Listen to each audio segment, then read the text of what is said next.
Hey everybody, and welcome to another episode here. Tribal Trades coming at you with the daily show a little bit later than normal. I do apologize for that, but better late than never, I say. Coming to you from the great state of Florida, and I'm going to be here for some more weeks coming up. So it's been hot and humid. Certainly a lot of rain here, a little bit different from what I'm used to, but certainly enjoying all the hospitality from the Floridians. And wherever you're tuning in from around the world, want to extend a warm welcome to you. If you haven't already done so, if you could smash that like button, this will help get this content out to more people and certainly help supports the channel. I really appreciate all of those comments and questions. I do look to get back to those as quickly as possible. I do want to appreciate every single one of you that take the time to put encouragement and support or some questions in there. I'm very happy to see those and love reading those. So thank you so much. And a lot of links are in the description, including my cheat sheet as well as in the descriptions. The Stocks with Josh Discord links are in the description as well. You can sign up for that. I am in there daily, engaging with the most incredible community. Shout out to all of those in the Discord, just a wonderful, wonderful people. So if you haven't joined that community or you aren't part of a community, I really encourage you to get started. The links there are in the description. Okay, we're going to jump straight into the show here. We've got a lot of stuff to cover, and so I'm going to go through this as quickly as I am. We're going to start with, there has just been a lot of accumulation. Whales are still accumulating. Okay, so certain addresses, the whale addresses, as you can see, are accumulating at enormous amounts. So there is something brewing, in my opinion. These are all buy the dip opportunities.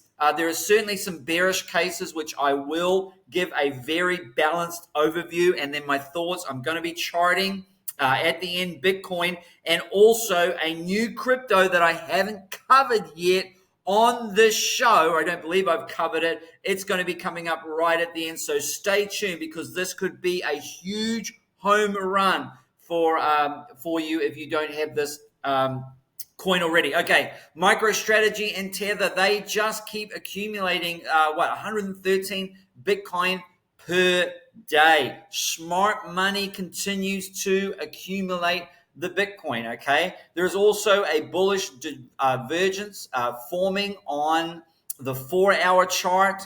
So certainly that is a bullish trend, a bullish pattern. If that plays out, we could see some short-term relief or even long-term relief for Bitcoin. Remember that the Bitcoin low for September and previous halving cycles was the 2nd, and the 8th. Today is the 6th. Bitcoin just set a new lower low for the month. So we know the 2nd is gone. The 6th, will the 8th be the earliest that we've ever seen, or will the 6th be it? Or will we have a dump on the 7th or the 8th? Let's find out. It'll be very interesting. But generally speaking, historically speaking, in halving years, the September low has been made within the first 8 days, okay? If you take all of September's, then the average is 14 days, okay, into September. So generally it does happen earlier. Of course, there were some occasions where it happened later in the month. Let's see what happens, okay? We also have some bearish stuff here. Sam Price, Bitcoin's weekly candle is turning bearish. If we lose 55K, a test of 50K is likely, and breaking that could take us down to 42K, which is where the yearly open is. Descending triangle on 3-day points to 42K. Daily aiming to break back to the top of the channel. Unless we can reclaim 58.5, I'm bearish. Okay. We also, September is as normal right now. Bitcoin's down about 6%. And generally, September does have single-digit downsides experienced in all of these years. This downside is not out of the ordinary, okay? Historically, again, Bitcoin is the worst month, but the average return is minus 4%. So people are over bearish, I think, on Twitter, and maybe they'll be right. Maybe they'll be right. I'm not saying this, but I'm just saying, there's a lot of people calling for bigger downsides, and usually that hasn't been the case for September, okay? So just trying to bring some balance there. From a macro perspective, Bitcoin's current spot price is about 22% from the all-time high. This indicates a relatively mild drawdown compared to previous bull market corrections, which have typically been deeper to around 40%, which would take us down to about that 42, $43,000 level, which is the yearly open for Bitcoin. We haven't come back and tested that as have been previously in previous cycles. I'm not saying that that can happen. It could happen, and certainly we should be prepared for the worst. I always say this: expect the best, but prepare for the worst is always a good mantra that I've found has served me well. Bitcoin sentiment is the same levels when the price was 16,000. Act accordingly. Okay, so a lot of people didn't want to buy when it was an extreme fear and it's $16,000. I could only find one person I talked to that was bold enough to buy Bitcoin at 16. Everybody else was no, it's going to 10, it's going to 6. I'm like, no, this is the bottom, or it's close to the bottom. This is a good place to buy. You know, will it really matter when Bitcoin's 100K, whether you got it at 54 or 51 or 56? Now, sure, I understand if we get to 42, have some dry powder ready. But certainly, extreme fear has generally been local bottom or close to it. So global liquidity is breaking out to a new all-time high, 90.57 trillion. Generally, this does lead to upside in the crypto market and in stocks as well. However, the ETFs have been selling, but not BlackRock.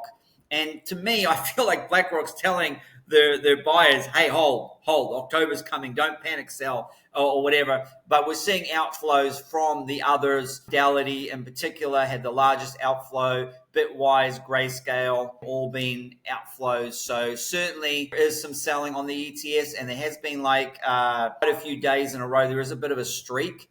Now it's the 7th consecutive day of outflows since August 27th. So that is a little bit concerning that the ETFs are selling out, and that adds pressure on the markets. Just remember, the ETFs generally buy OTC, and then they will generally sell into the open market. It's just highly manipulated, in my opinion, but we'll save that for another day. Helium, with over 110,000 people subscribing to Helium's mobile plan, 2 giant telecom companies beginning paid data offload to Helium. We can see why this has absolutely jumped and pumped. Certainly with Helium, seen a price surge when the rest of the market has been dumping. Helium has been climbing, and it's powered by Solana. It's got a $20 a month phone plan. As you can see here, their growth has been absolutely phenomenal, and that has tended to lead to an incredible price surge when everything else has been dumping. HNT has absolutely been on a massive tear, 74% in the last 30 days there. But unfortunately, ETH has been going the other way because the ETH Foundation can't stop minting tokens and they can't stop selling. I just can't get behind this narrative. And I do want to tell you, you could say that ETH is a first mover advantage. First mover advantage doesn't always count. Think of BlackBerry, think of Blockbuster, think of MySpace. I'm not saying that ETH is going to go that direction, but they're certainly playing with fire while they keep dumping on their holders. This is not good for business. This is not good for market sentiment. And for me, certainly, I was glad that I sold my entire ETH hodl position at around $3,500 and put those into other tokens that aren't doing this kind of shenanigans. Remember, ETH doesn't have a max supply. They can just keep minting tokens, and they've been doing that. 60,000 Ethereum tokens added to the supply every month for however many months. They just keep doing it. And at some point, I hope the selling finishes. And as you can see, the ETH BTC chart is an absolute train wreck. It's down 44% against Bitcoin. Why be in Ethereum? You could have been I can own a whole Ethereum for $2,000. And it's like, well, what's the point when it just keeps dumping and losing value against Bitcoin? Now, look, would I be selling Ethereum here? Probably not, because I think we're close to the bottom. But certainly if I held Ethereum, my strategy would be you guys have just done the wrong thing to your holders. Vitalik's been selling as well, and I would be dollar costing average out on every single pump here. I don't have a problem with getting back into the Ethereum trade at some point, but I think there are better coins, better run companies, better narratives, and you deserve to be treated better by the coin that you're investing in my opinion. People waiting to buy Casper at 13 cents are like the people who waited to buy Bitcoin to drop 120 to 110. What difference does it make? I agree with that in part. I do think there is good stewardship, budgeting, dollar cost averaging, having buys set, because you want to get the most bang for your buck. But at some point, you got to stop pinching the pennies and just say, I believe in this project. It's going to go up, I believe, to a few dollars. And I do believe that. And so is there a big difference between 14 and 13 cents? I'm a buyer at 14 cents. It's on my cheat sheet at 14 cents. And I don't think it's too expensive. Certainly, it could come down to 11 or even 7 cents. We could see the market, if Bitcoin comes down to 42, alts are going to get absolutely nuked, and we are going to get unbelievable price. And I understand people want to have some dry powder for that. I get that, and I understand that. But on the flip side, also, if you have plenty of powder ready to go, deploying at these prices generally has been good business and led to good upside gains. And listen, this is not financial advice. I'm not a financial advisor. This is for education and entertainment purposes only. Are you not entertained? Says the great Maximus Decimus Meridius from the movie Gladiator. So somebody in the Discord had said about Tau being expensive at $237. Certainly, if you've seen my previous videos, you'll understand that, okay, well, Doge, for example, is only 9 cents, but at the same market cap of Solana, it's only going to be 40 cents at a 4x. But Tau at the same market cap of Solana, I think, is around $11,000. So you can't just look at tokens about what their price is right now, because you've got to look at the bigger picture. If Sui is on the way to becoming the most special blockchain in the world, it's testing the use of radio waves to conduct crypto transactions without the need for internet. This is absolutely could be a game changer, not having to rely on internet, but being able to do this via radio waves. Also, Sui just broke the record for the fastest blockchain on the planet, from what I understand. And so it's the fastest consensus on the planet. Massively bullish on Sui, sure. And then I'm still bullish on Solana. And again, historically, two weeks before breakpoint, Solana tends to see price upswing. I've shared this multiple days, but for those who haven't watched my previous day streams, I want to repeat this because it is upcoming. I do expect a pump, and I will be selling some of my Solana as it pumps and gets higher, simply because Solana inflation, the Solana Foundation, they can't help themselves either. They keep minting new tokens and pumping it into the market. Solana should have reached $400 or $500 if they had not done that, because the market cap actually went higher, but Solana is half the price. And so if the supply had stayed the same, if they'd not minted all those tokens and flooded them into the market, we would have seen a $400 to $500 Solana already, and we possibly could have seen instead of maybe a $600 to $900 Solana in this cycle, we could have seen maybe a $2,000 Solana. So I do think that certainly I am more in favor of the Sui, because Sui has a capped supply, although Sui's overall supply right now is a little too high. But with Solana, they can just keep printing to infinity. And so I think long term, I think Sui is going to be the better play, and it is the best poised to be the Solana killer. Okay, I'm going to quickly jump over here, and then we're going to jump into the charts. I did want to show you this. The people who say, oh, Tau is too expensive. Yeah, okay. So let's look at Casper. Casper's only 14 cents, much cheaper. Tau is 237. So if the same amount of money that was in Tau was in Casper, it's half the price it is now, which makes Casper a much worse investment than Tau, potentially. Now Casper could end up doing more than Tau, but Casper would need double the money that Tau has currently in it. Okay, and if you actually flip those and go, what would Tau be if it had the same as Casper here? And this is a great little tool, by the way. Tau would be $483 if it had the same market cap of Casper. What's Casper? It's 14 cents. So Tau Tokenomics absolutely smokes Casper's tokenomics. And you can see that with Tau at the market cap of Solana, which is only about $65 billion, would be $8,000, and Solana is only $130. So Tau's tokenomics is absolutely phenomenal. If you took all the money that's currently in Solana, and people thought, you know what, Solana's not going anywhere, $130, they keep minting tokens, we're all going to sell. If all the Solana's holders sold and went into Tau, Tau's price would be $8,000. That is a whopping $8,050 more better value than Solana. So I want to tell you that tokenomics matters a lot. Okay, we're going to jump into the charts here, and here it is, drum roll. If you didn't guess it already, what was the token? It was Helium.